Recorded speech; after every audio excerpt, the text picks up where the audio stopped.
Namo tassa bhagavato arahato samma sambuddhassa. Namo tassa bhagavato arahato samma sambuddhassa. Namo tassa bhagavato arahato samma sambuddhassa. Buddhaṃ saranang gacchāmi, Dhammāṃ saranang gacchāmi, Saṅghāṃ saranang gacchāmi. Dutiyampi Buddhaṃ saranang gacchāmi, Dutiyampi Dhammāṃ saranang gacchāmi, Dutiyampi Saṅghāṃ saranang gacchāmi. Tatiyampi Buddhaṃ saranang gacchāmi, Tatiyampi Dhammāṃ saranang gacchāmi, Tatiyampi Saṅghāṃ saranang gacchāmi. So nice to see everybody here today, Friday evening. And I usually joke with people that this is our Friday evening party. So, it was kind of funny. The other day I was at a temple, and a very senior monk kind of came up to me, and I paid respects to him. Actually, I paid respects to him first, then later he came up to me, and he started telling me this story. He said, one time I was in Detroit, and I got invited to a function with this other monk who's from Bangladesh. And he said, we went to the function, and it was all these really elite people in Detroit, these really rich people. And he said, when we got there, somebody greeted them, and first thing they did was they took them to the bar. And they said, whoa, we can't do this, we don't drink, So the guy said, okay. And so he took them to the buffet. And it was afternoon. So they said, no, we can't go to the buffet. And so, where he took them the third time? To the dance floor. And so when they took them to the dance floor, he said, no, we can't, we can't dance. And then the guy said, what kind of life are you living? No beer, no food afternoon, no dancing. But this is the kind of way that in Buddhist practice, this is the kind of way that we, party. Kind of instead of dancing, instead of, as lay people can eat afternoon, but as monks can't eat afternoon. Instead of eating a big meal, going out for a feast, instead of drinking alcohol, come to meditate and sit with our eyes closed. And so this is an interesting thing because people have been doing this for thousands of years, meditating with their eyes closed, almost no sensory contact, and yet even in the time of the Buddha, the King Bimbisara, I think it was, said, it's amazing, that kind of, he was exclaiming that monks seem really happy, very happy people, And yet there's no dance floor, no bar, no eating afternoon, and there's, more than 200 other things as well. And so the way that this came about was quite interesting. We're about to celebrate Wesak, which is the birth, which celebrates the birth, the enlightenment, and also the parinibbana of the Buddha. So this lifestyle, this kind of meditation, refraining from things, all comes about through the experiences of the Buddha. All comes about through the teachings of the Buddha. And so as Wesak approaches, I'm sure all you guys know about the life of the Buddha, but for the benefit of my mother, who might not know, thought that I would talk a little bit about it. So actually, most of the time we have this idea, especially in the West, at least growing up, that if I get this thing, once I get that thing, I'll be happy. I'll be good. The trouble with it is that the thing that we want to get tends to keep receding into the distance. So first it's, I want to do really well on this test. But then the test ends and another test comes. And it's, I really want to do well on this test. And then that test ends and it's, I really want to do well at the end of the year. And then it's, I really want to get a good grade in high school so that I can go to university. Then it's, I really want to get a good GPA. You know? And then it's, I really want to get a good job. A good promotion, a good house. You know? A nice husband or wife, have children who are very healthy, and retire well. And then it's, I want to have a good death.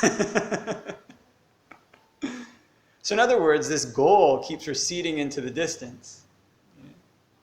Interesting thing was, in the time of the Buddha, he was actually born as a prince. So actually there's nowhere in the canon where it explicitly says he was a prince, but he was at least born into a very, very wealthy family. And to the extent that he had 3 different houses, one for each season. And he was basically showered with sensual, whatever kind of sensual pleasures you could get as a king or as a prince. He basically had them. His father was so wealthy and influential. And even the legend goes for various Buddhas, although it's not explicitly stated for ours, that his father, when he was born, had some seers come. This part is explicitly stated. And the seer said, your son is going to be a Buddha.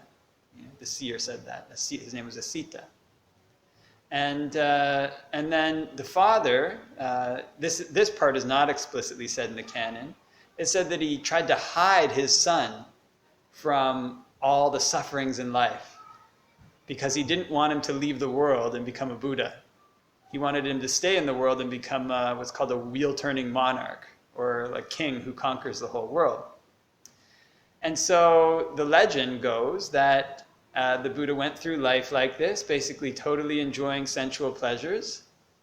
But then one day he was out with his driver and he saw an old person.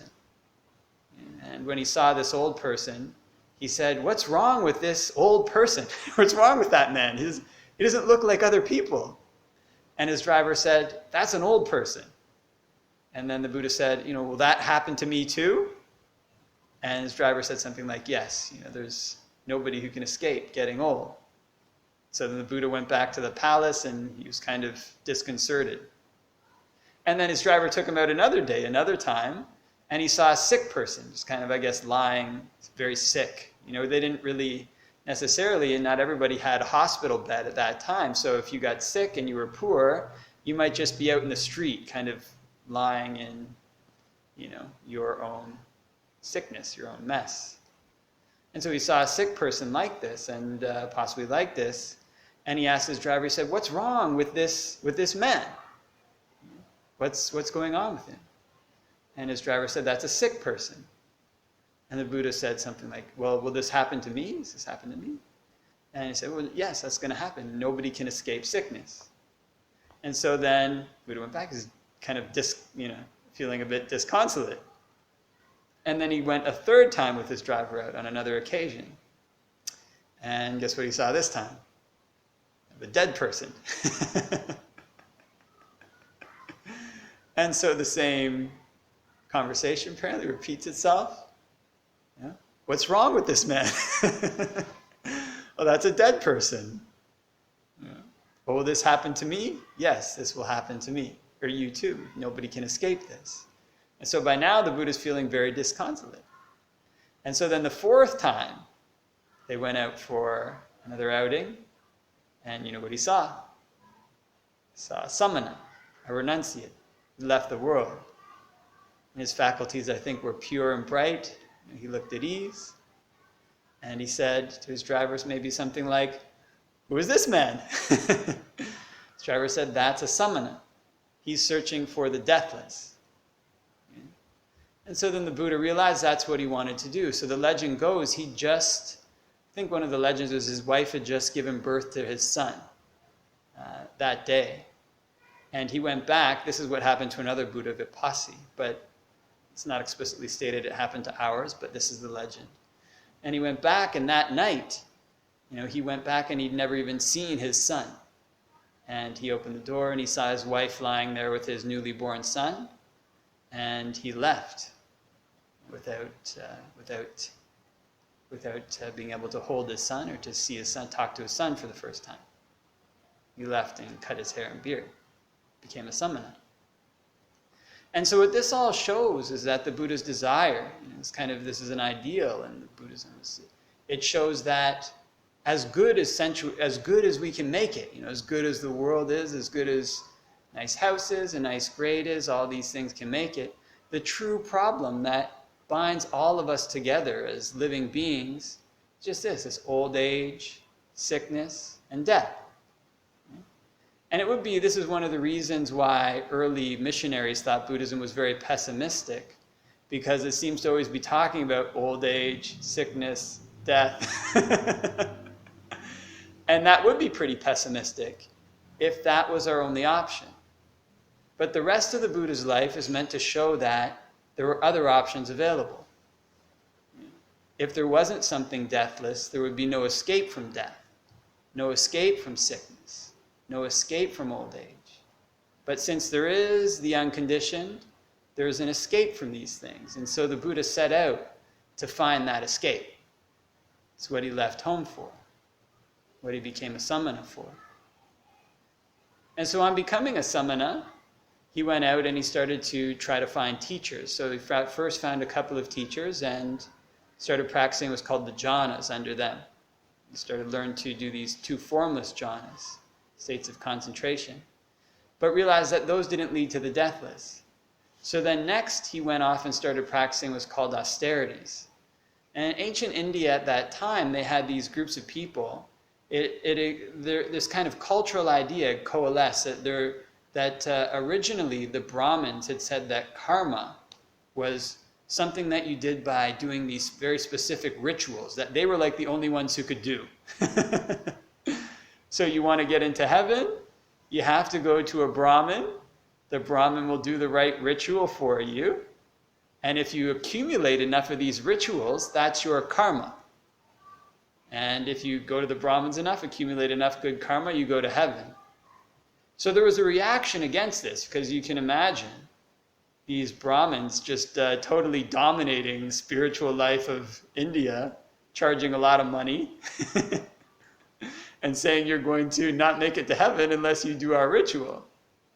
So there's a reaction against this where people left the home life, left the Brahmanical fold, and tried to find a way out of rebirth on their own. So there were various ways that people tried to do this, and one of them was through what they call austerities or self-mortification. So people would basically have the idea that any form of happiness, any form of good feeling was something that bound you to the cycle of rebirth. So people would try all kinds of things. Did you guys learn about any of the ones they tried back then? Yeah. Sometimes, yeah. Sometimes they would eat just one handful of rice a day, one handful of rice a week, one handful of rice a fortnight. Yeah. Sometimes they would sit in front of fires in the middle of the Indian sun, just sitting there. Sometimes they would break their arms or legs and leave them to grow at an odd angle. And sometimes they would wear really unusual clothing like antelope hide or bark. Sometimes people would wear shirts made out of hair because it was just so uncomfortable. And some people would go around, not clothed at all, just staying in the hot sun. And some would sleep on beds of nails. All these different things, basically with the idea that any form of pleasant feeling is something that would bind you to the cycle of rebirth. So then the Buddha took this up with a group of 5 friends, kind of took up these ascetic practices. And he even seemed to do some that weren't in the usual list. So he would even sometimes, if his excrement wasn't fully digested, he would eat that. And he just kept fasting, basically denying himself any form of sensual pleasure. And he did this to the point where when he would rub his arms, his hair was so rotted that it would fall out. And if he touched his stomach, he would touch his spine. He became that thin. There's kind of a saying where Mara, who's kind of like the devil, comes to the Buddha and he says, look, 1,000 parts of you are dead. Only 1 part is alive. Why don't you live? that shows kind of how far he'd gone. He was practicing all these austerities, and then the thought came to him, as painful as feelings people can feel, they can only equal these painful feelings. There's no feelings more painful than this. At best, they can only equal it. But I still haven't been freed from birth and death. And then he remembered a time when he was young, and he was at his father's plowing match. They used to have these kind of ceremonial plowing festivals. And maybe they even still have these in Canada. They actually do. They have these like plowing fairs, kind of, or harvest fairs, right? Or kind of people do these kind of country games, kind of something like that. And he was at this kind of plowing fair. I guess people were competing to plow. And he sat under a tree. And he spontaneously, as a young kid, entered into what they call the jhanas, these kind of very pleasant, rapturous states of mind that come about when you're secluded from sensual pleasures. You're just focusing on your object of meditation, more or less. And the thought came to him, this isn't something unwholesome. This isn't something bad. Why am I afraid of this? Is this the way to the deathless? And so then the answer came to him, this is the way. And so when he had this realization, he was approached by this woman who offered him some food, and he took the solid food and ate it.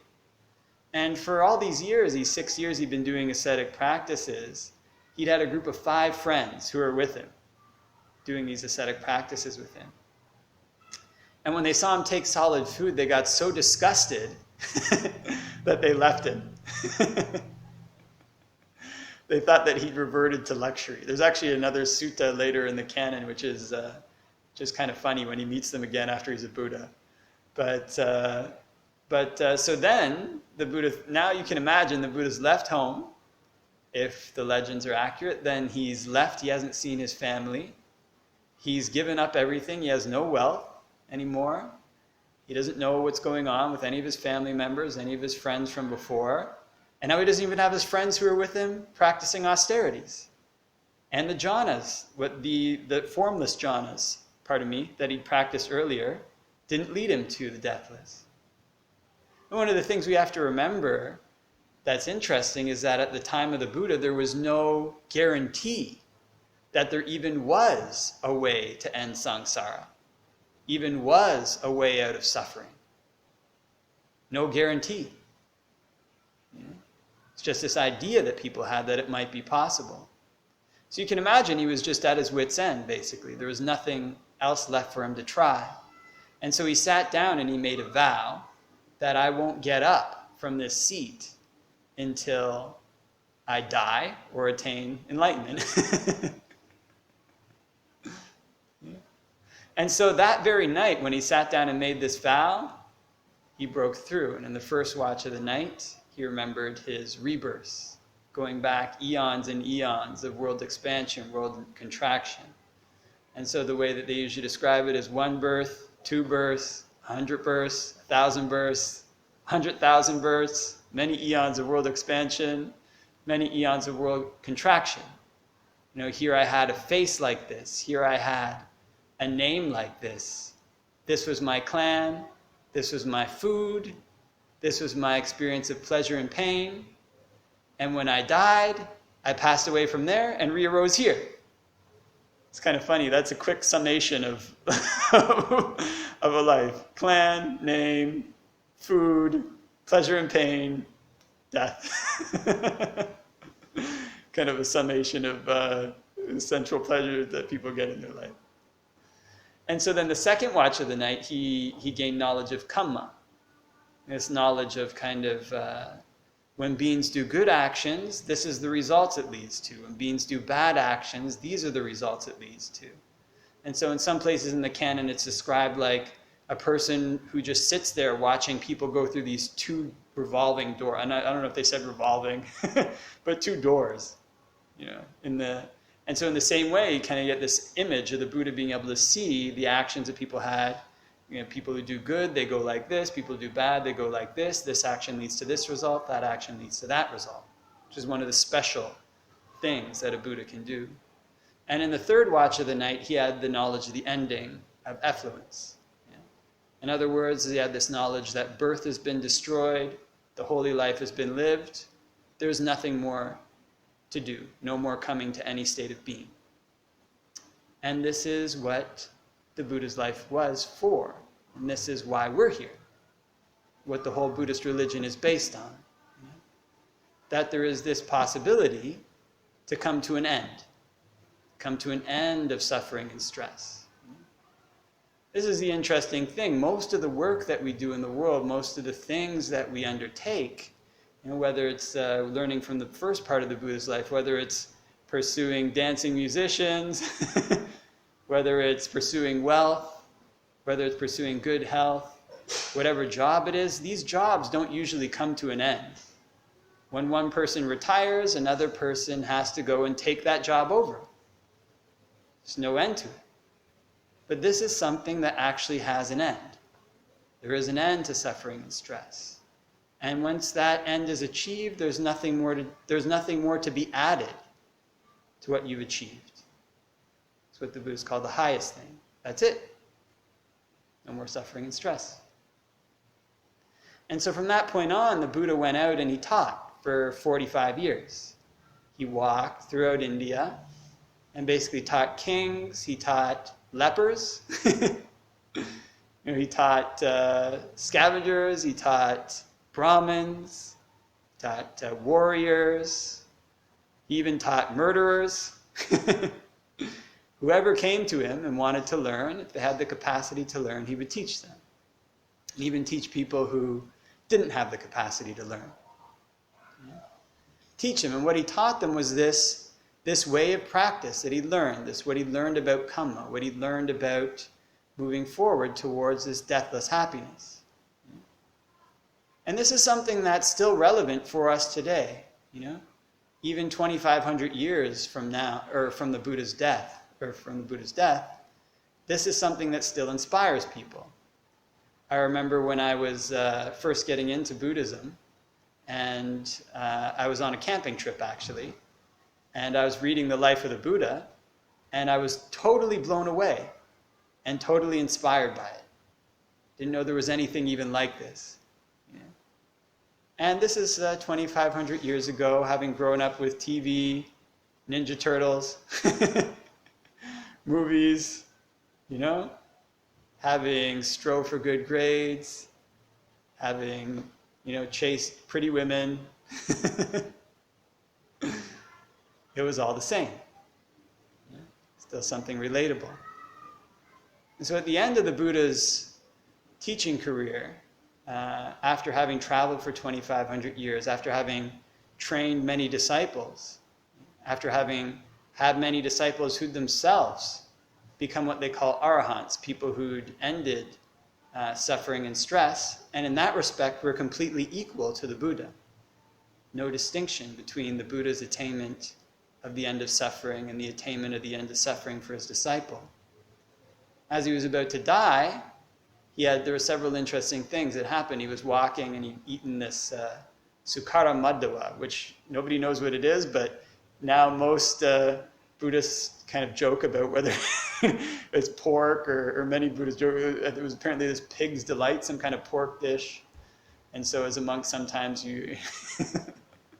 people get to joking if they're, if you're in India and something looks really unsavory, it was like, be careful, that might be, sukkara madhava. But the Buddha ate this sukkara madhava, and after eating this, whatever it was, he had severe pains in his stomach. And wandering for a bit, he came to this place between these two sal trees in this town called Kusinara, which is a very small and nondescript town. And there's a couple of really inspiring things that happened before he passed away.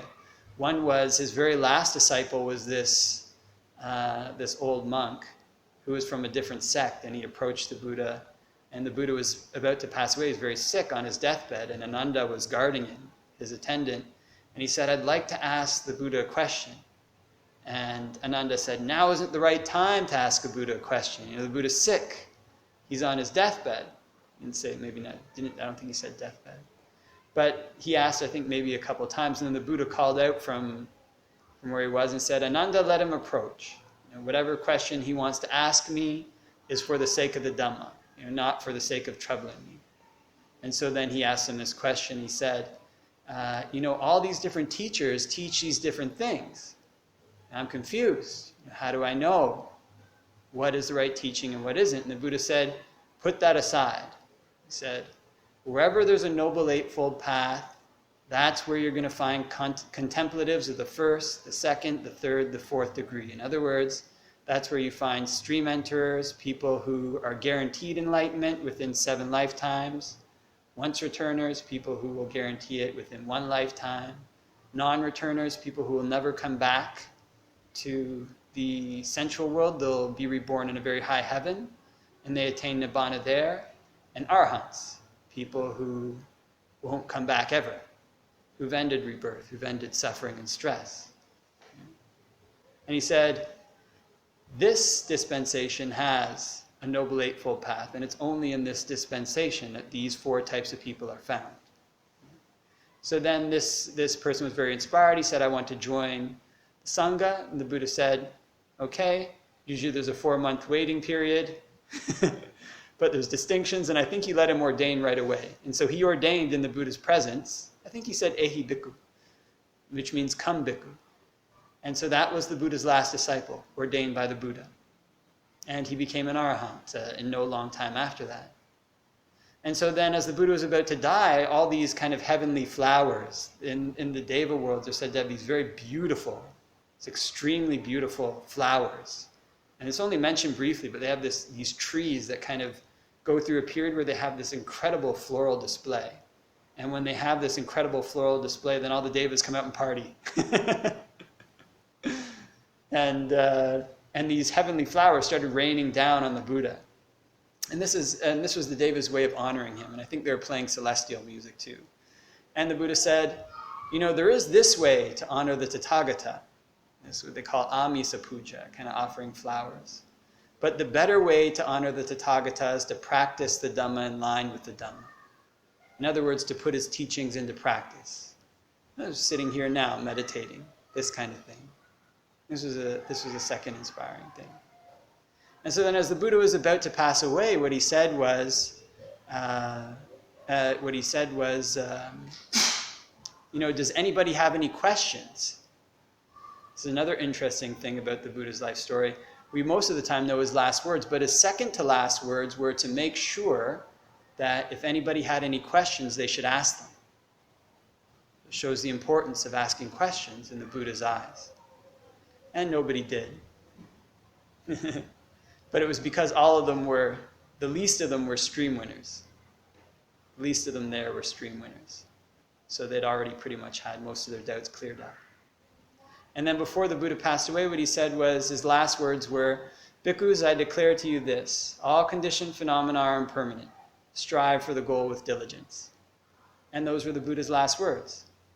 And he entered the first jhana, the second jhana, the third jhana, the fourth jhana.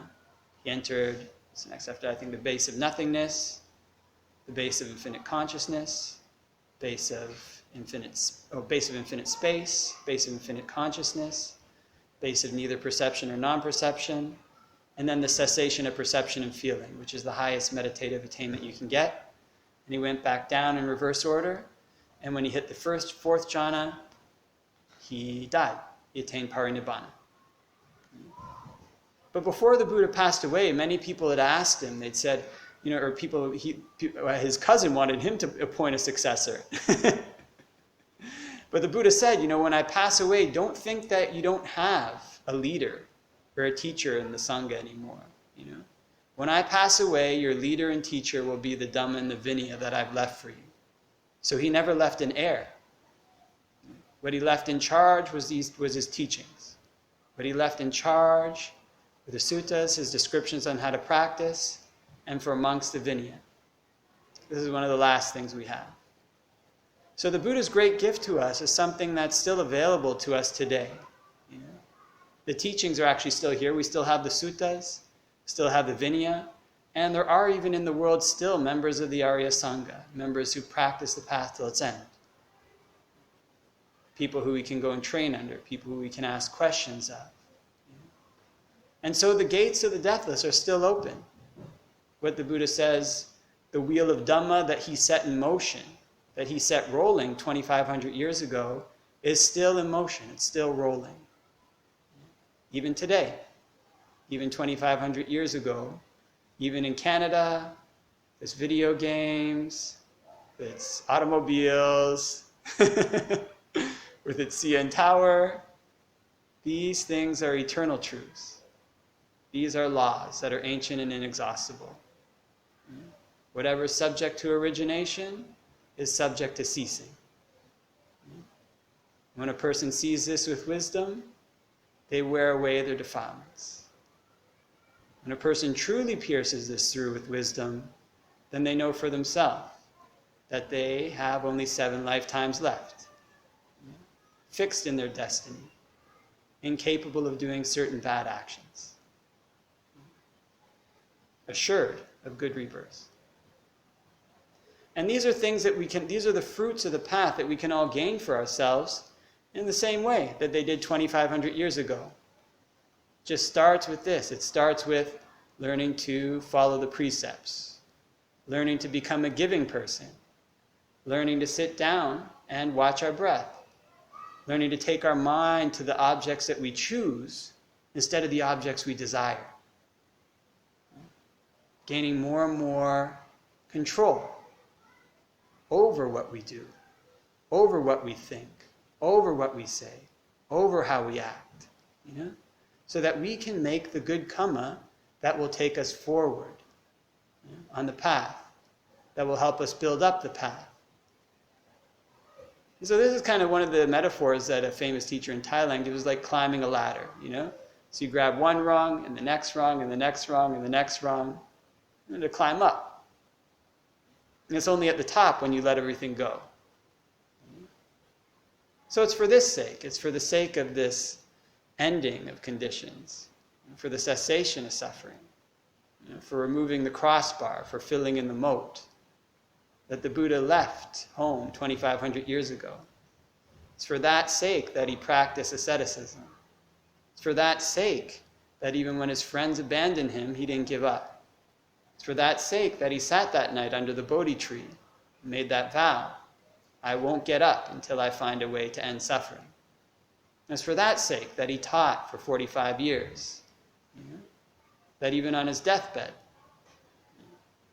he let somebody ordain. It's for that sake that he left the suttas and the vinaya in charge. This is still our leader today.